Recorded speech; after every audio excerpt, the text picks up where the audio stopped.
नमस्कार दोस्तों, आपका अपने YouTube चैनल मन्नू यादव में हार्दिक स्वागत है। दोस्तों, यदि आपको मेरी यह कहानी अच्छी लगे तो लाइक करें और चैनल को सब्सक्राइब ज़रूर करें और हाँ, वीडियो को शेयर करना ना भूलें।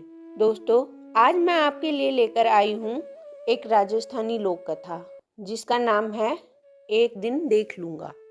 तो चलिए दोस्तों, शुरू करते हैं। एक समय की बात है, राजस्थान के रामदेवड़ा गांव में नाहर सिंह साहूकार रहता था।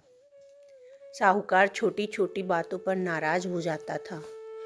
उसका एक नौकर था छंगा। छंगा के एक पाँव में 6 उंगलियां थी। इसी से उसको सब छंगा कहने लग गए थे। एक बार साहूकार की पत्नी अपने मायके गई हुई थी। घर में नाहर सिंह और उसका नौकर छंगा थे।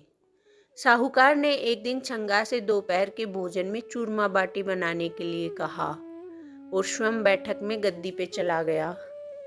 अभी पूजा अगरबत्ती कर ही रहा था कि हाथ में मटकी लिए छंगा आया और बोला, मालिक, घर में घी नहीं है, पैसे दे दो। पैसे लेकर वह बाजार से घी लेने गया। घी की मटकी दुकानदार को देकर वह मदारी का तमाशा देखने लगा। तमाशा समाप्त हुआ तो उसने घी के पैसे दिए और मटकी लेकर आ गया। साहूकार ने छंगा को आते देखा तो पूछा, घी ले आया? इधर ला, जरा चक्कर देखूं तो कैसा है। साहूकार ने घी निकालने के लिए उंगली हंडिया में डाली। ये क्या, ऊपर ऊपर घी था, नीचे दही भरा हुआ था। साहूकार ने अपना माथा ठोका, किस बेवकूफ से पाला पड़ा है, मेरे पैसे लुटा आया है। क्रोध में साहूकार ने पास में पड़ी छड़ी उठाई और तड़ातड़ 10-5 छंगा की जमा दी। छंगा दर्द से करा उठा। उसने मन ही मन कहा, एक दिन देख लूंगा।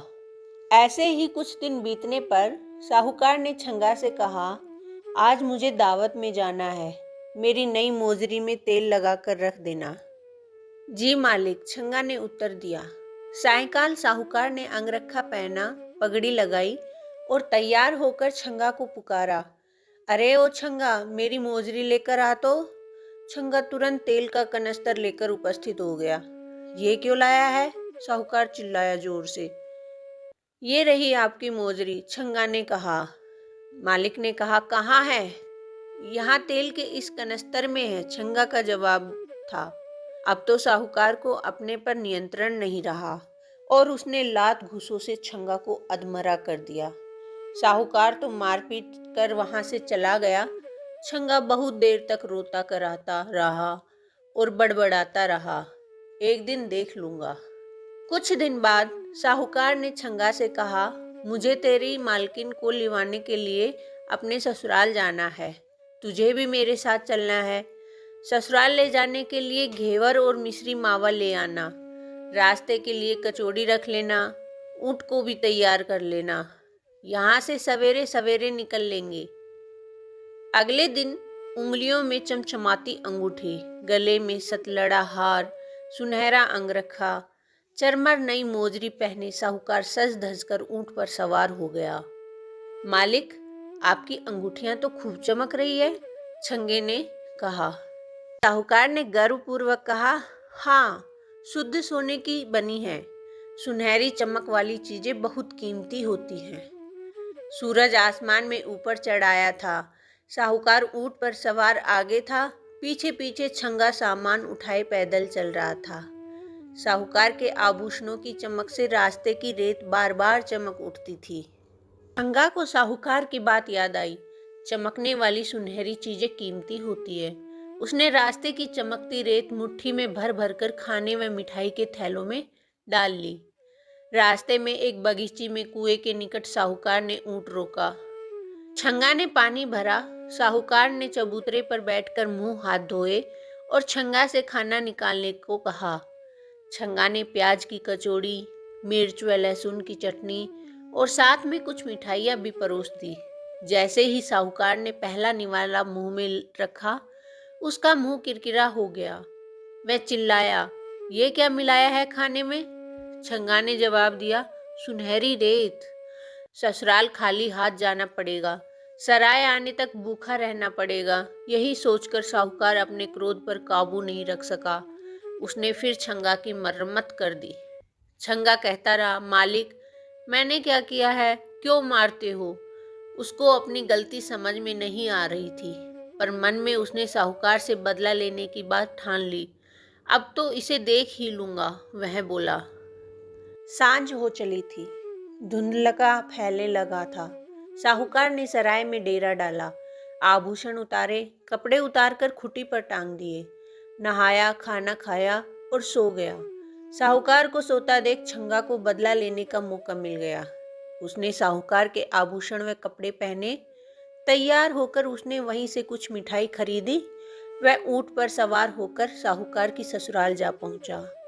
वहां जाकर कहा, मैं तुम्हारे जवाई का मित्र हूँ। तुम्हारा जवाई पागल हो गया है और बिना बताए घर से निकल पड़ा है। मैं उसे ढूंढने निकला था। 2 कोस दूर एक सराय में पड़ा है। सुनते ही सब लोग दौड़ पड़े। वहां जाकर देखा, जवाई सा खाली जांघिया पहने लेटे थे। अपने ससुराल वालों को अचानक सामने देख साहूकार हड़बड़ा गया। कहना कुछ चाहता था, मुंह से कुछ निकल रहा था। उसने कमरे में इधर उधर देखा। उसके आभूषण कपड़े वहां नहीं थे। छंगा कहीं दिखाई नहीं दे रहा था। सास ससुर ने दुखी मन से बड़ी कठिनाई पूर्वक साहूकार को ऊंट गाड़ी में बिठाया और अपनी हवेली ले गए। वहां पर दूसरे कपड़े पहनाने लगे तो वह चिल्लाने लगा, मुझे नहीं पहनने ये कपड़े, मैं ऐसे ही रहूंगा। जबरदस्ती गले में कुर्ता पहनाया गया। तभी सामने से उसके कपड़ों में सजा धजा छंगा आ गया। उसे देख साहूकार गालियां बकने लगा। छंगा हंसते हुए हवेली से बाहर निकला तो पीछे पीछे साहूकार भागा। उसके पीछे बाकी लोग भी भागे। पत्नी बार बार हाथ उठाकर प्रार्थना करती, हे भगवान, ये क्या हो गया मेरे पति को? ये तो बिल्कुल पगला गए हैं, अब मैं क्या करूं? भोजन के समय फिर छंगा ने साहूकार को तंग किया। सब लोग इनको जरा ठीक से खिलाइए, 3 दिन से खाना नहीं खाया है। अब कोई कहे खीर खाओ, कोई कहे पूरी खाओ, कोई चूरमा खिलाने की कोशिश करने लग गया। साहूकार सबके हाथ झटक कर खड़ा हो गया और क्रोधपूर्वक बोला, मुझे कुछ नहीं खाना, इसी को माल पकवान खिलाओ, मैं जा रहा हूँ। साहूकार सबको धकेलते हुए पैदल ही चल पड़ा। थोड़ी ही दूर पर एक शिव मंदिर था। वहां जाकर वह एक कोने में बैठ गया। उसी मंदिर में उसकी दुखी पत्नी शिवजी की पूजा कर रही थी। वह भगवान से अपने पति को अच्छा करने की विनती कर रही थी। जब वह नारियल फोड़कर प्रभु के चरणों में चढ़ा रही थी तो साहूकार अपनी जगह से उठा और बोला, भगवान, शिव के चरणों में फोड़ने की बजाय ये नारियल मेरे सिर पर फोड़ दे। इस अचानक हमले से पत्नी घबरा गई और उसने सचमुच नारियल साहूकार के सिर पे दे मारा। नारियल तो नहीं फूटा, पर साहूकार के सिर से खून बह निकला। इतनी देर में पीछे पीछे साहूकार के ससुराल से भी लोग आ गए। जवाई के सिर से खून बहता देख सब उसे अस्पताल ले गए। छंगा भी यह सब तमाशा देख रहा था। अभी तक उसे साहूकार को सताने में बड़ा आनंद आ रहा था, पर उसके सिर से खून बहता देख वह दुखी हो गया।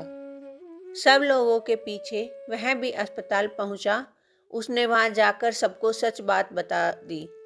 मालिक पागल नहीं है, ये किसी भी छोटी सी गलती पर मुझे खूब मारते थे। मैंने अपने मन में कसम खाई थी कि एक दिन देख लूंगा, बस मैंने अपना बदला ले लिया।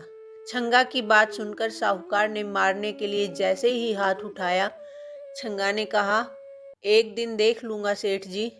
उसकी बात पर सब हंसने लगे और साहूकार ने कभी न मारने की कसम खाई। ससुराल वालों ने अपने जवाई और बेटी को कपड़े, आभूषण व मिठाई भेंट में देकर विदा किया। वापसी की यात्रा में छंगा बहुत खुश था। अब उसे पिटाई का डर नहीं था। तो दोस्तों, यह थी मेरी आज की कहानी। मिलते हैं नए वीडियो में। धन्यवाद।